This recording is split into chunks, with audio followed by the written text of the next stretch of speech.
Aqui. É do Luiz. Então, é um consenso no evolucionismo que essas espécies se misturaram em um hominídeo só há no máximo 100 mil anos e 70 mil anos atrás. Existiam... desculpa, vou ler de novo. Então, é um consenso no evolucionismo que essas espécies se misturaram em um hominídeo só há no máximo 100 mil anos. E 70 mil anos atrás existiam apenas 2.000 Homo sapiens na região da Etiópia e Oriente Médio, por conta de uma era glacial rigorosa. Os neandertais, Homo erectus e outras espécies não foram extintos nessa época? Quem era mais adaptado a tais situações? Beleza. Em relação ao evolucionismo, eu tenho duas teorias, tá? Uma teoria se chama a teoria Out of Africa. Essa teoria Out of Africa é que os seres humanos iniciais, eles foram ali da região da Etiópia, África Central, Oriental, e eles tiveram 3 saídas, ok? Para a Europa. Numa dessas saídas, esse provavelmente seria o Homo erectus. Esse Homo erectus, ele deu origem aí, né, ao o que seria o homem de Neandertal. E aí foi uma saída, depois teve uma segunda saída e uma terceira saída, e a expansão pelo mundo, tá? Então, essa é a teoria do Homo erectus. Na terceira saída, é o que teria sido originado aí depois, no final, o que a gente conhece como o Homo sapiens, tá? A segunda teoria é a teoria multirregional, que eu teria grupos de Homo sapiens nesses diversos lugares, Europa, Ásia, África, né? E esses 3 grupos, eles conseguiram reproduzir entre si. Então, veja que não é um consenso. Então, eu tenho essas duas teorias. A primeira, mais baseada nos fósseis encontrados, e a segunda, ela foi largada durante um tempo, e agora ela está batendo de novo nesse paradigma do Out of Africa por causa da genética, por causa justamente desse, né, cruzamento entre as espécies, que se comprovou com o genoma, através do projeto Genoma, tá? Então, são duas teorias. Beleza. O que nós temos de Homo erectus, Homo sapiens e Homo de Neandertal? Pelo tempo, ou seja, pelo registro fóssil, pela datação radiométrica, os 3 conviveram sim entre si. Homo erectus, Homo de Neandertal e Homo sapiens. O que a evolução biológica diz? Que o Homo erectus se estabeleceu mais na região da Ásia e Polinésia, o homem de Neandertal mais na Europa, e o Homo sapiens saiu da África, né? Saiu nessa saída aí, nessa terceira saída, há mais ou menos 100 mil anos atrás. O que acontece pela evolução biológica é que o padrão, eu tenho duas teorias. Eu não, né? A evolução biológica tem duas teorias. A primeira é em relação que o ser humano moderno, aquele homem de Cro-Magnon e tudo mais, ele surge nos últimos 30 mil anos. E aí a evolução biológica diz que ele surge exatamente no período de glaciação. E como ser o Homo sapiens, esse moderno, ele teria uma pele escura, no momento que tudo ficou branco, por causa da glaciação, por causa da radiação solar refletindo em tudo que era branco, ele, por ter mais melanina, ele no ambiente sobreviveu melhor, ok? Essa é uma teoria. A segunda teoria, que é mais aceita, é que o Homo sapiens, ele era mais habilidoso em ferramentas, e essa teoria é feita porque nos túmulos ou nos rituais de sepultamento do homem de Neandertal, não se via muitas ferramentas, ok? Então, eles diziam que o homem de Neandertal era mais preocupado na criação da família do que em armas e guerra. E o Homo sapiens, não. O Homo sapiens, algumas das ferramentas encontradas nesses rituais de sepultamento, tinha algo como se fosse um estilingue. Então, ele fazia até armas de, né, estilingue de guerra baseado em longa distância, tá? Então, a segunda teoria é que o Homo sapiens realmente quando ele surgiu, ele cruzou, mas dominou as outras espécies e, né, simplesmente, né, matou as outras espécies. Legal, cara. Peraí. Legal, cara. Obrigado aí pela explicação.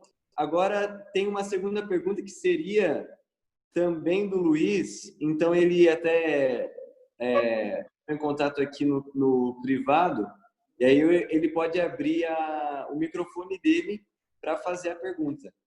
É bem, Luiz? Oi, Thiago, prazer.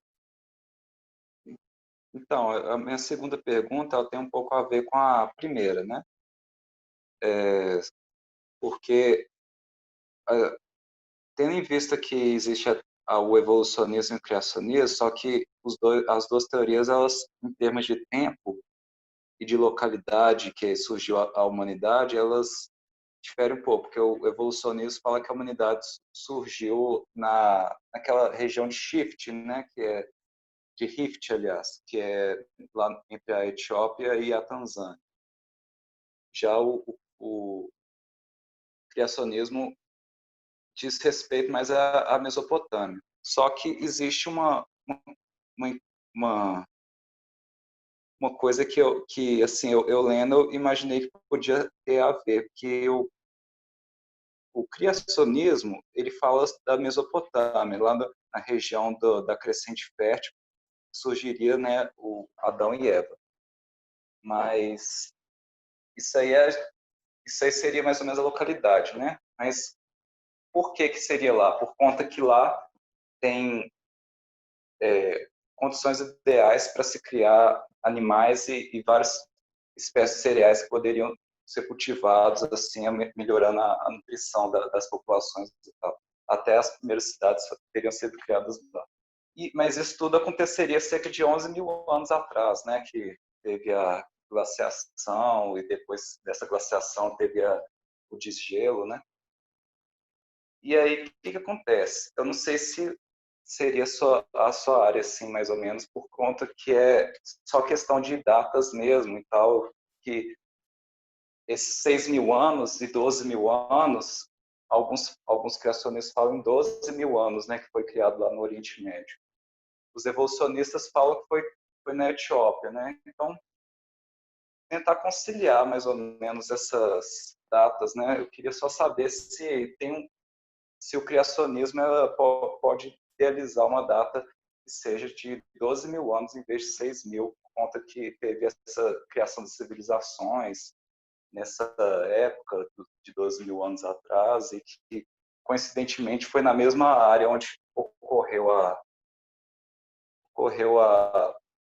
digamos, a criação de Adão e Eva, né, na região da Mesopotâmia. Beleza. A primeira coisa que a gente tem que falar é essa relação Adão e Eva e povoamento da Terra.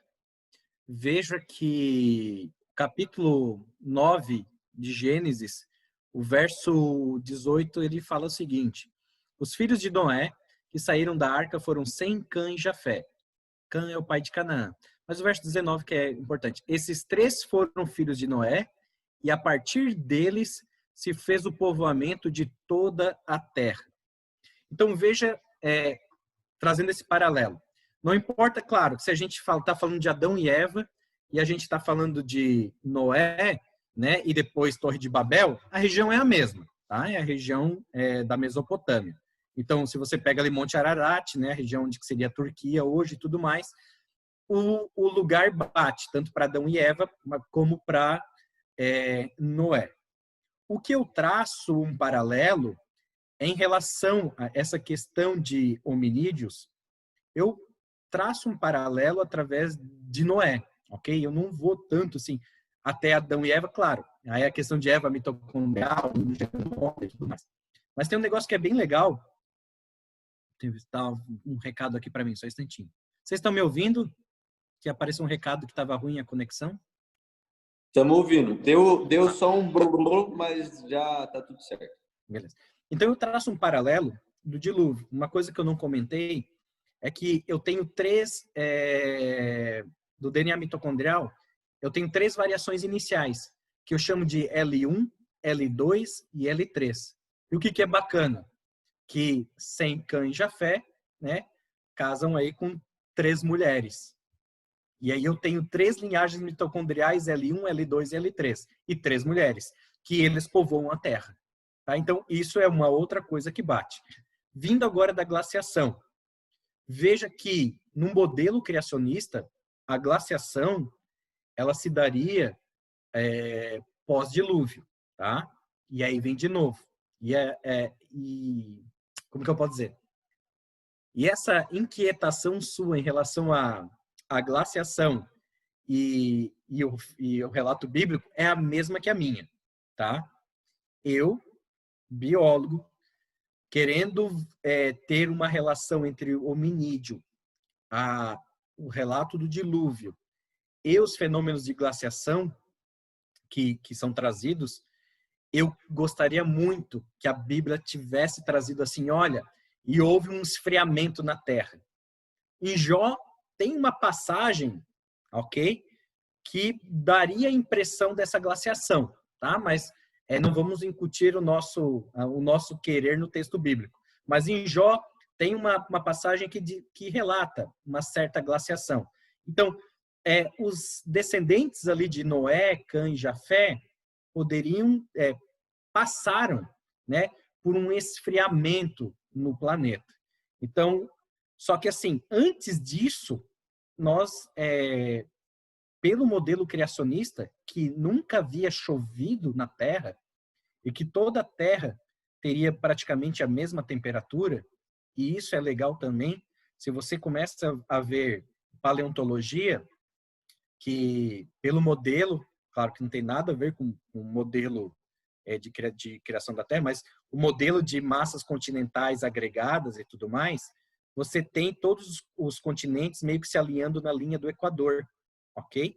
E aí todos os continentes teriam meio que a mesma temperatura, tanto que nós temos florestas tropicais na região da Antártida, temos, né, os fósseis de carvão e tudo mais. Então, eu gostaria muito que a Bíblia trouxesse o relato de glaciação, assim, bem descrito, até como o nosso amigo falou lá na primeira parte, né? Mas nós não temos.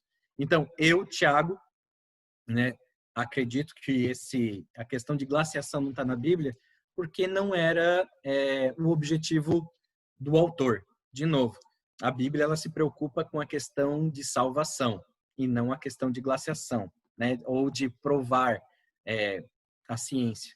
Então, eu acredito que, pelo que eu vejo de criacionismo, a glaciação é pós-dilúvio, porque até o dilúvio, as condições de toda a Terra elas eram iguais.